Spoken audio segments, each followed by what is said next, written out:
What's going on, everybody, and welcome to a very much awaited tutorial, and that is packaging your Kivy application for Android.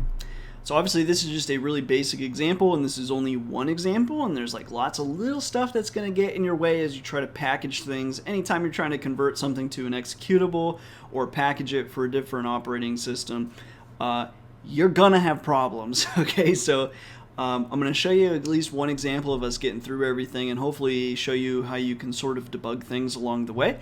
But you're probably going to have a hard time. I'm just letting you know. When you try to make your own application, and you just have to slowly debug through the process, but just know there is light at the end of the tunnel. The tunnel might be long though. So getting started here, let's see. So the first thing you need to do is, first of all, I'm on Linux. I'm on Ubuntu 18.04. You have to be on Linux to package this for Android. You could use like a virtual machine, I think, probably on Windows. I don't know.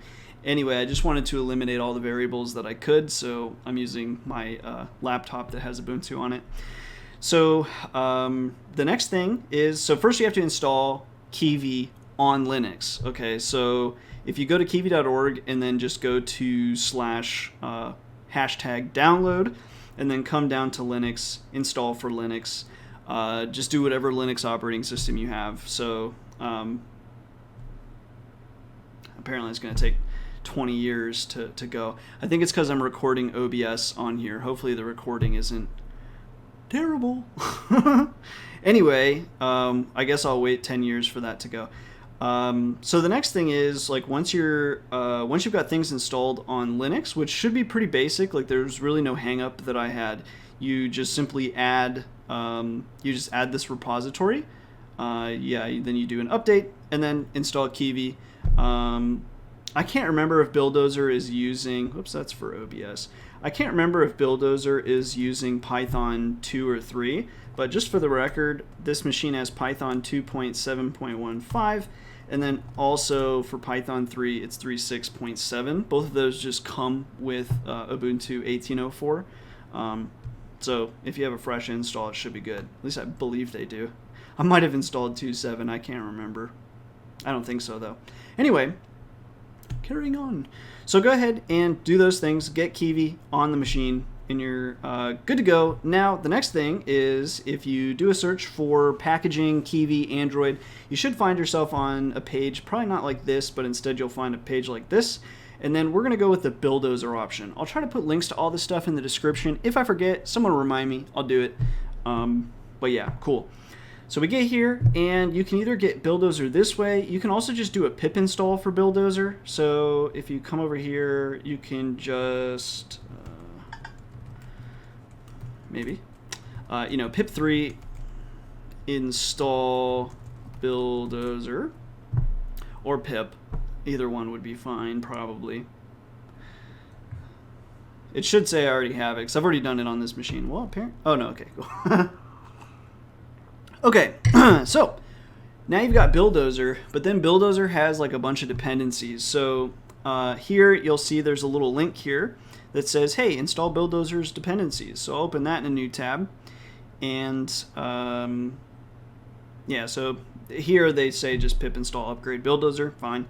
Then they have this list of things, either if you're on 18.04 Ubuntu or 16.04 Ubuntu, do these 4 commands.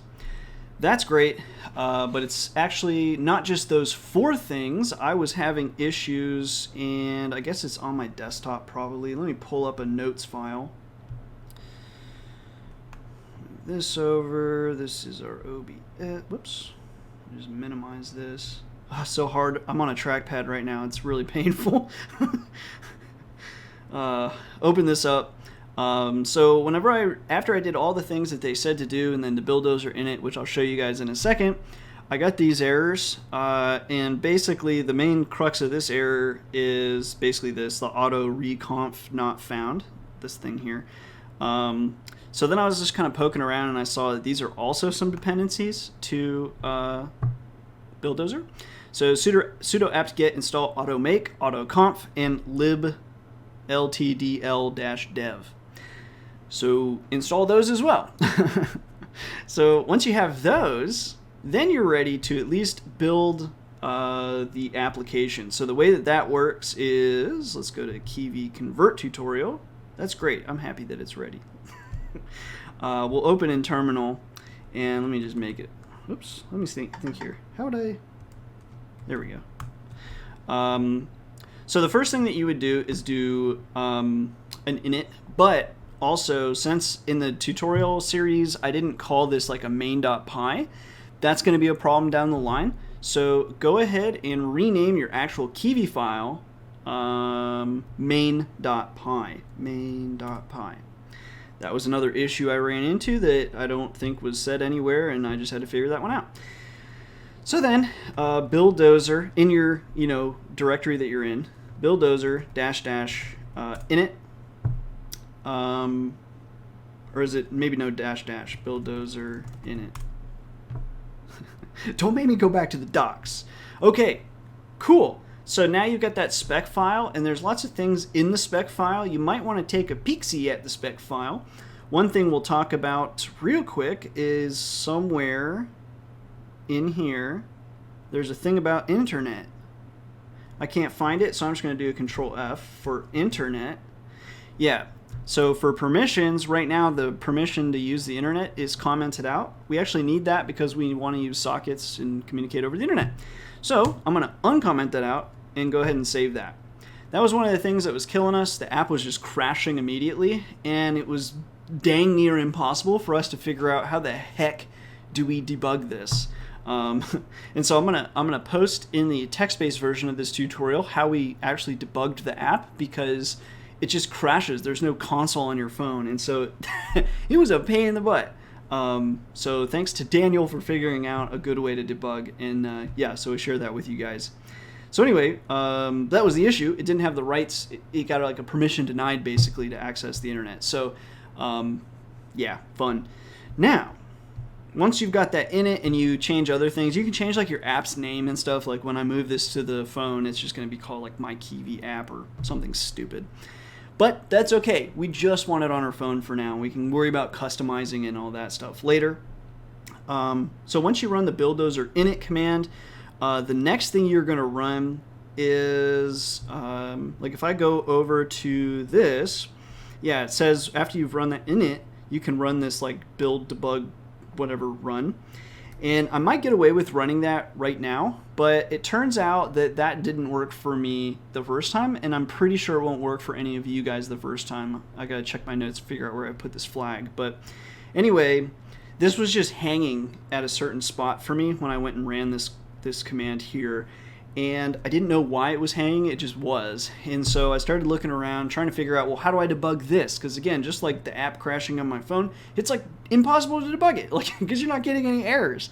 So then someone mentioned there's a verbose flag, and so I ran that so I could see the error, and rather than error, it was actually a like an agreement you have to agree to. So I probably won't get it anymore, but I'll just go ahead and Buildozer -v here just to see if I get it, but I've already accepted it once, so I'm not really sure I'm going to have to get it again. Oh, before we run this command, go ahead and connect your Android device to the machine. So let me just plug mine in real quick. Cool.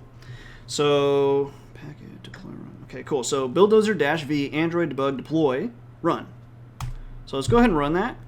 And yeah, it looks like I want to say, I'm just going to move this up if I can. Yeah, I'm pretty sure. I'm trying to think at which blue thing. See, we're seeing like all these gray text because of the verbose flag. It might have been like, it might have been here that I was hanging or something. I honestly can't remember. Probably though, because this is like another agreement thing that probably initially I had to say yes to. Anyway, make sure you use that verbose flag the first time, because you'll probably run into that same issue I had. So then this will take a while. On your phone, you might get something like, you know, do you want to allow access to the data? I'm going to say yeah. That may or may not be necessary. I'm pretty sure it will be, because that's like how your phone will become visible to the machine. But anyway, just watch out for those notifications. And then this goes on for quite a while. After you've run this one time, if you make an edit to your file, you can run this step actually really quickly. I don't know why the first time it takes so long, but then you can edit it really quickly. But just know you don't have to go through this process. Like if you just change a few lines of code in your Python file, you don't have to do this for like 20 minutes.